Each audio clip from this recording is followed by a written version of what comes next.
One of the very few women I've just met and said she never lost herself. Let's find out the secret. Let's find out where did her faith, her wisdom, how did it help her to never lose herself? So I have a thing when I'm journaling every morning. It's like, it's God, this is me, then it has family, business and work. That is my hierarchy, a bit like Maslow's hierarchy of needs, and that's my hierarchy. Do you think this is the pressure we take upon ourselves? Because, we very proudly say we are multitaskers. As women, we love saying that, right? We are multitaskers. Like I will very proudly say, I can do something. And I can, but do I need to? It sounds awful sometimes, but everybody's part of my schedule. Like you do when you go to work, you have an Outlook calendar, you put things in there. My question is, why do people not then bring that Outlook calendar into their personal lives? So if from charging £3 to charging £3,000 for your time in 4 years, the key to the story is, moral of the story is, get started. Don't sit there and say, oh, how am I going to make it work? Absolutely. Just do it. You were saying about resilience. Like I said, it's not easy. There are times when I cry. Quite often, there's times when I doubt. Imposter syndrome sets in. People wouldn't believe it. You sit there and you doubt yourself. Am I making the right moves? And also, it's lonely. It's a lonely place. Welcome to Her Own Narrative, another episode with a very inspiring woman who is one of the very few women I've just met and said she never lost herself. Let's find out the secret. Let's find out where did her faith, her wisdom, how did it help her to never lose herself in being a wife, being a mother, being a business owner, and just being her. Welcome, Naomi. Hello. Hi. How are you? I'm good. I'm good, and thank you for having me today. Thank you for joining. Right, Naomi, I've got a few notes about you. You are a woman who wears so many hats. I do. A mom, a wife, an entrepreneur for 2 businesses. Yeah. Child social services leader, social care leader, and an author. Yes. Have I missed out on anything? When you say that, can I just say the author's very new. So that's only in the last 3-4 weeks. Another feather. Yes, great. Have I missed out on anything yet? No. I think that's it. That's amazing. That's not it. That is a lot. That is a lot. No, thank you. So just when I was fixing the equipment, we were talking about it. She is one of the very few women I've met who said, I've never lost myself. I've always been me. Tell me how. I think it's important to be me in the respect that, particularly for me, to rock up for my family. Now, I'm not saying I get it right all the time because I'm not perfect. I have a thing where, for me, it's always about God. So God is the root of everything, okay? So I pray every morning without fail. It's like non-negotiable for me, and it's how I end my day. I journal and I have time with God, and that's so he can... I can be obedient and I can listen to his discerning voice in terms of what he wants me to do, what I need to focus on, and just for me to stay grounded. So I think that's the first thing. Also, so I have a thing when I'm journaling every morning. It's like, it says God, it says me, then it has family, business and work. That is my hierarchy, a bit like Maslow's hierarchy of needs, and that's my hierarchy. And the reason being as well comes me.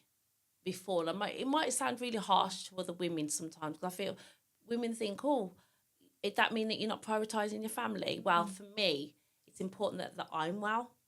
If I'm well, because I think I'm the core, and I'm not saying, there's moms and dads that are the core, because I've got a great husband, but in order to be well emotionally and physically for myself, in order to be well for everybody else, so it's got to start somewhere, because if you're not well, how can you pour from an empty cup? Definitely. And I think that's a very important lesson. I think what happened is in our generation, that lesson wasn't taught very well. I think we women were always told to go and fill others' cups first, which is actually nothing wrong with it. And but at the same time, you can't pour from an empty cup. No. So how is it selfish to fill your own cup? If I'm not well, just as you said, if I am actually not feeling good, and there's a word I think most of them as mums have heard, oh mom, you're too tired, so you're shouting. Oh mom, you're too angry, so you're shouting. So that's because my mental health is not well, so mom is not a nice mom right now. Absolutely. I need to look after myself. Point taken. how and why? What was the reason that was this your bringing up, or was it a Yeah. shift in yourself? Well, my mom's a really, I'm going to say, I hate the word strong woman. And the reason I'm going to say this to you, right, is because I feel like there's a lot of pressure behind that saying. Yes, I agree. You know, like we Yep, wear that I as a agree. badge of honor, but Yeah. sometimes it's a lot of pressure to conform to that. So my mom worked very hard and she had to. My dad is around, and no disrespect to him, but my mom, you know, carried a lot of things for us.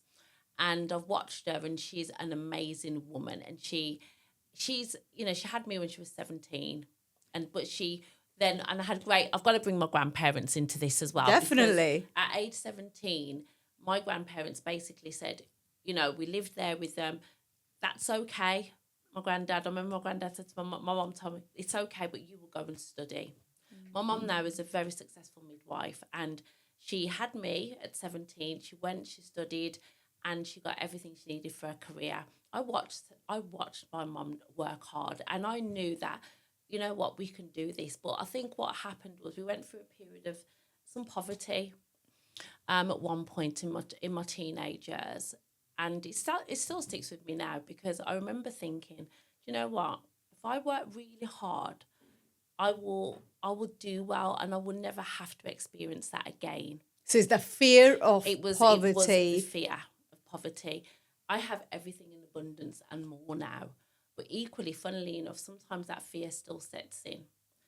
But I also remember, and again, no disrespect to my dad, because this isn't about being hard on men or anything, but because I watched my mum, I had that thing around strong women. So I worked really hard and thought, I've got to be this strong woman, which then led me to understanding through my faith that I don't have to be strong. I don't have to put this pressure on me. But what I need is a man beside me. If we're going to do this, we're a team.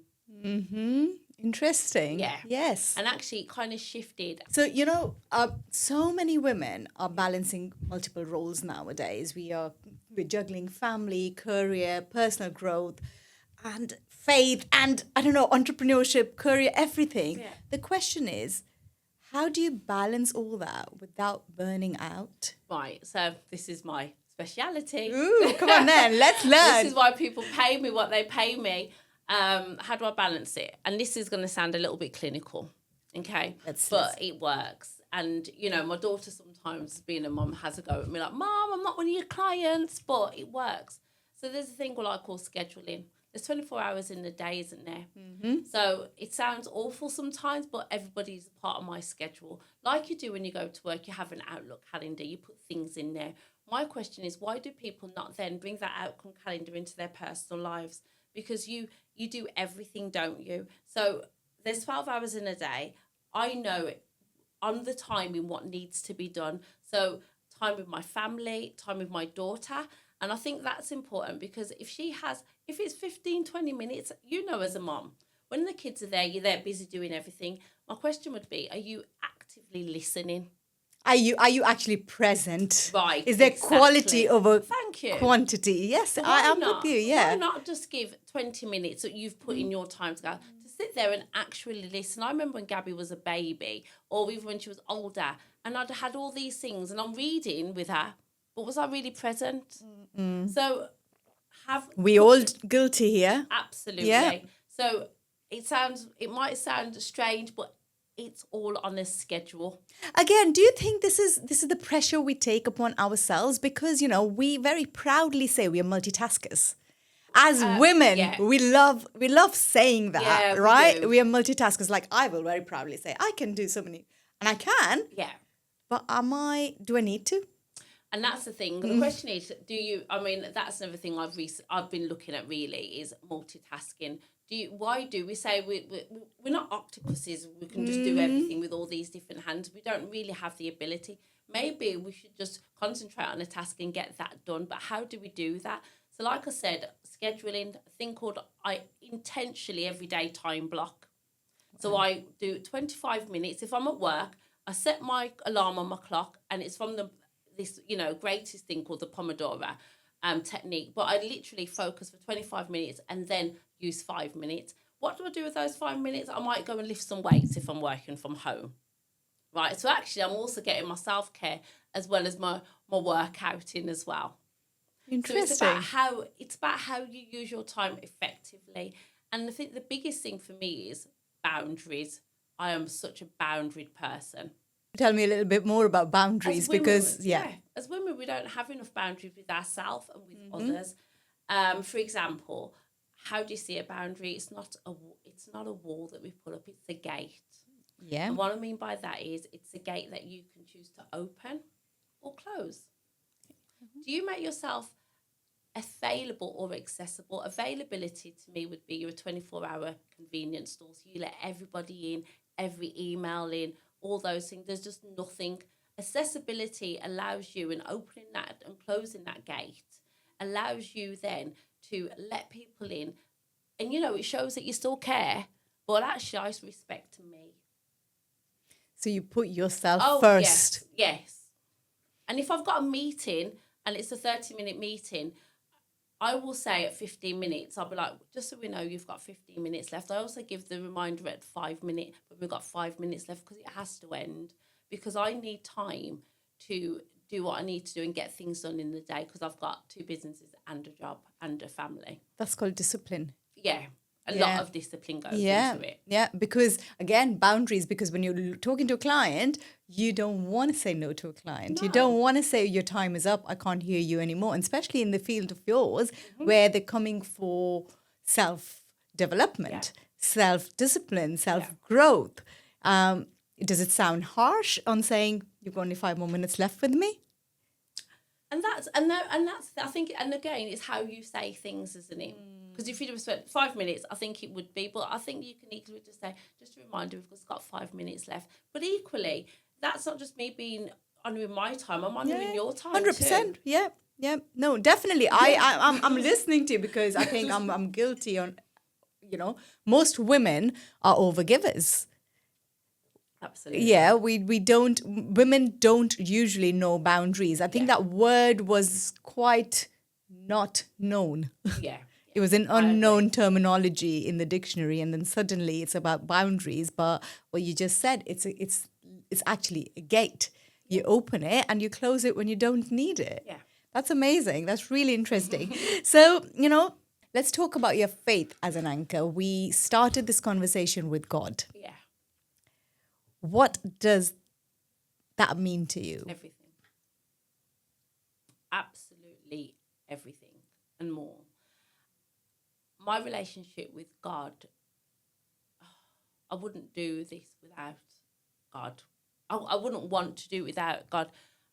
My faith is, like I talk about being the core. I can't imagine, I don't know how people do it, and I 100% respect everybody's different, but for me, every decision I make, if that's decisions with my husband, decisions about my daughter, decisions about my business, I pray on everything.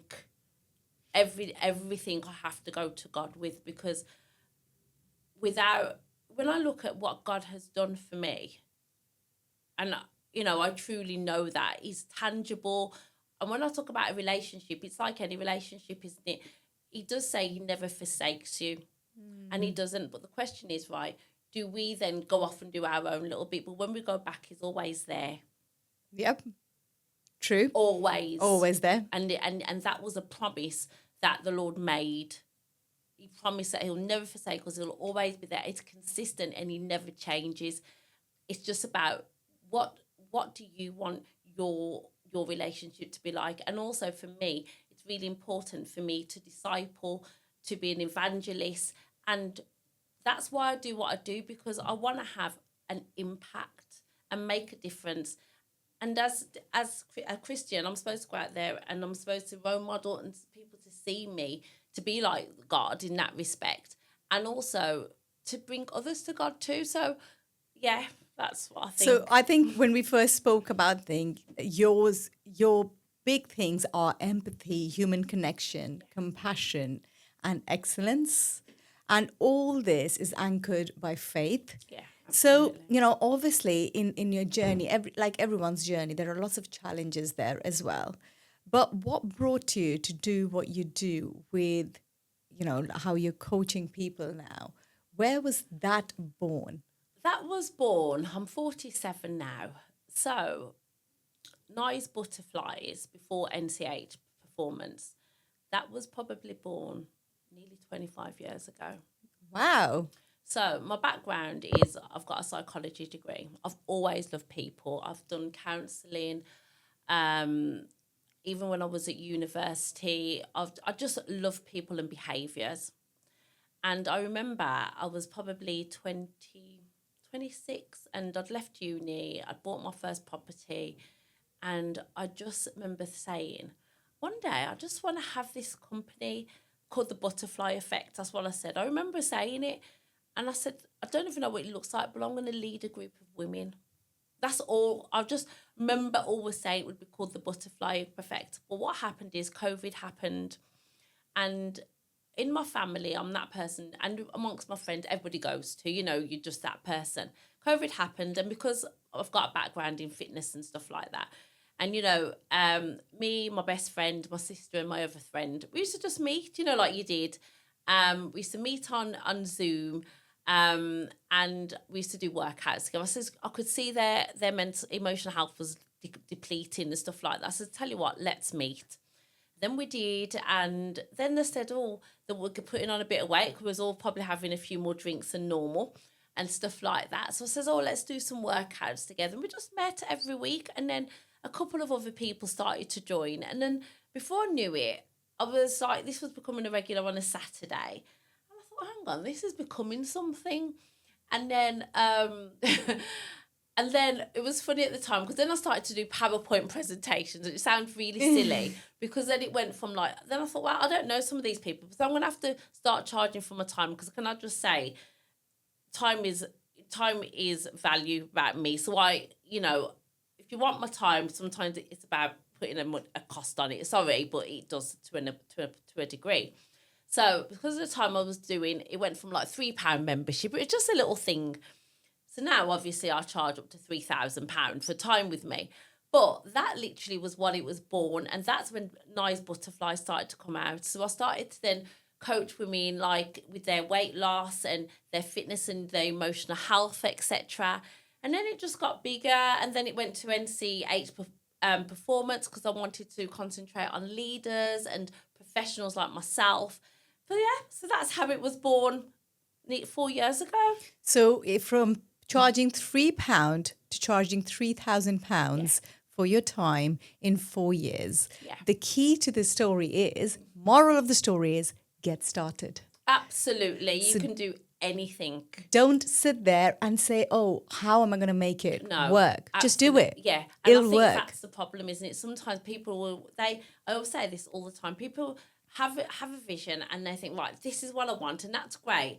But then it's like they think, well, I can't do it because I haven't got this yet, or I haven't got that yet. And then the next thing they know, they haven't done anything. So in the pursuit of perfection, they don't even start. Absolutely. Yes. Just do it. Give it a go. And I just built from there. It's the same with my nail business, because I have a nail business. I remember I started with 10 gel colours. I had £100 budget and I made it work. Now I have a salon. Amazing. So how do you juggle so many businesses? How do you do that? So is the salon run by you solely? Yeah, it's just me. I do that on Fridays and Saturdays. And obviously I can also work my coaching as well. I do coaching in the evenings, and I probably put in 50 hours or so with my full-time job, because I do have a full-time job, which is social care. Amazing. But scheduling. So is there a reason why you're juggling so many different things? Transition. Okay. Yeah, it is transition. I would like, and my aim is to possibly go just into coaching. And I want to retire. Well, semi-retire by the time I'm 50. That's what I'd There love we go. to You do. got 3 years to go. I have. My husband's older than me. He's 60. He's not going to retire and I'm going to work full time. That's how it's going to be. That's not happening. I absolutely love this. This is interesting. So let's talk about resilience and perseverance. Let's take a little bit more into it, as we just said, from £3 to £3,000 for your time charged. there is a lot of resilience. Absolutely. And a lot of perseverance. Yeah. There's a lot of people give up too soon, too quick. Yeah. What keeps you going? Well, my faith keeps me going. Like I said, resilience. It's not, one thing about emotional resilience is you can look at it in two ways, can't we? Now, I am a very resilient person and I've got great emotional intelligence. I'm aware of that. I could also say, look, it's not easy. I know it isn't, right? The drive that I have, I know, like I said to you, I know where that drive comes from. It was there from a very young age.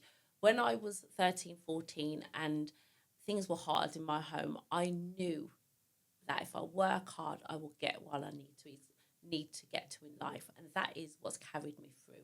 That continues. But I know that I've got security now and I'm a lot more stable. So I can take my foot off the pedal a little bit.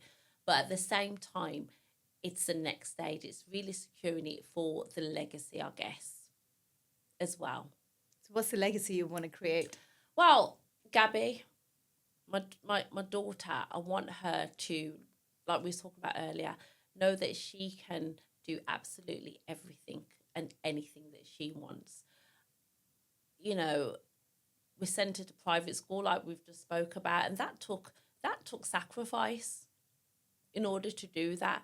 But that was to give her the best start.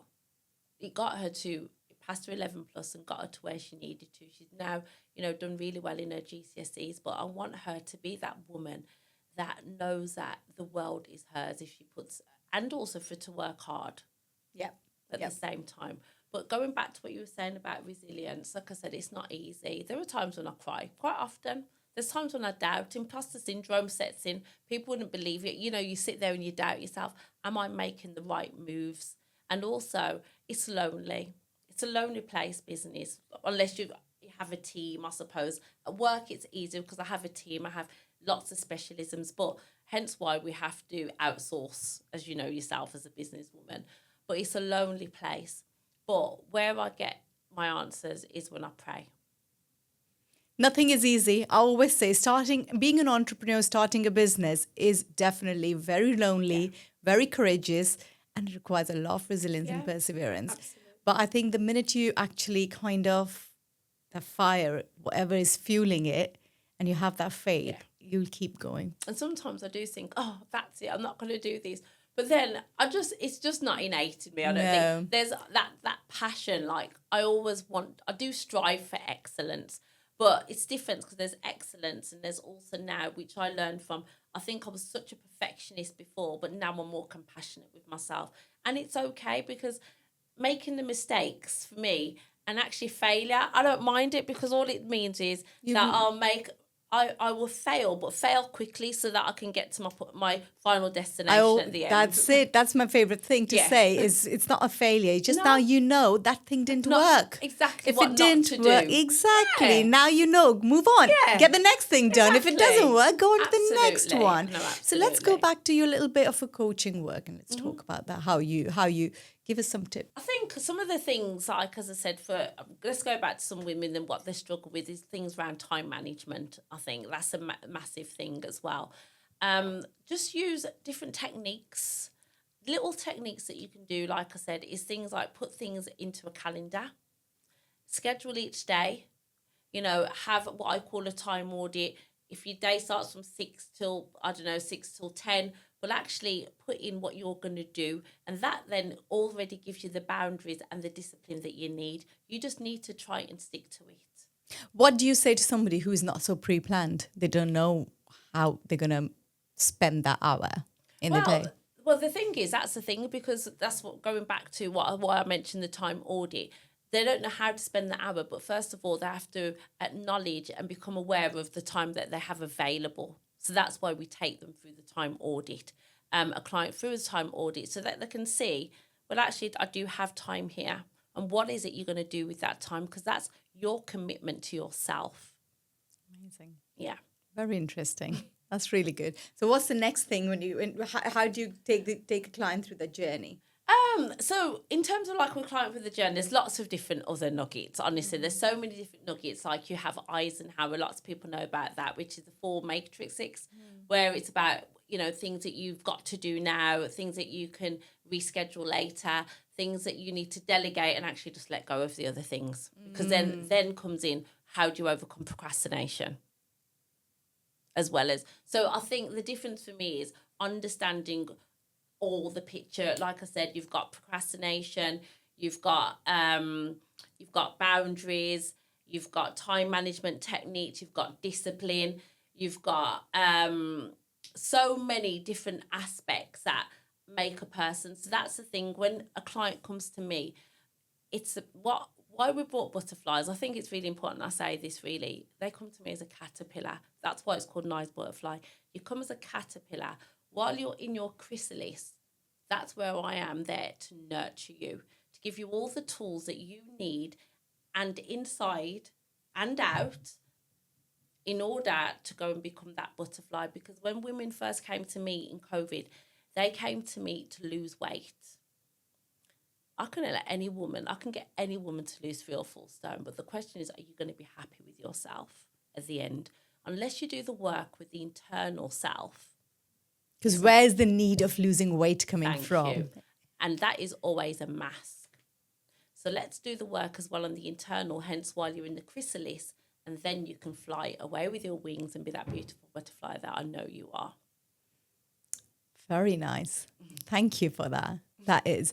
And every woman deserves to be that butterfly. So what we said is you actually help women becoming the butterflies. I do. Because every woman deserves to be. And I'm seeing this beautiful butterfly journal there. Talk me through this. How does that work?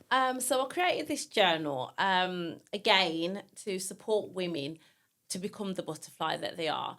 And the journal's a 90-page faith-based journal.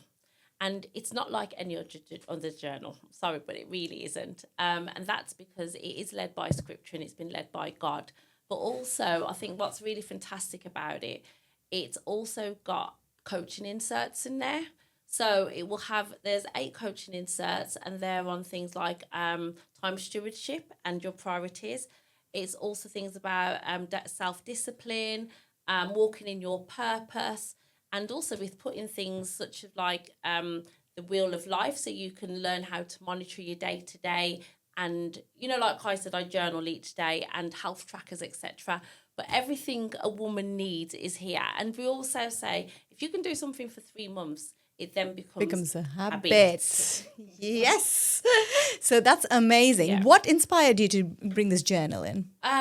Gosh, because this is what I've been, honestly, I said to my husband, if and when I do pass away, you're going to have to go through all those boxes of my journals because I've been doing this for years.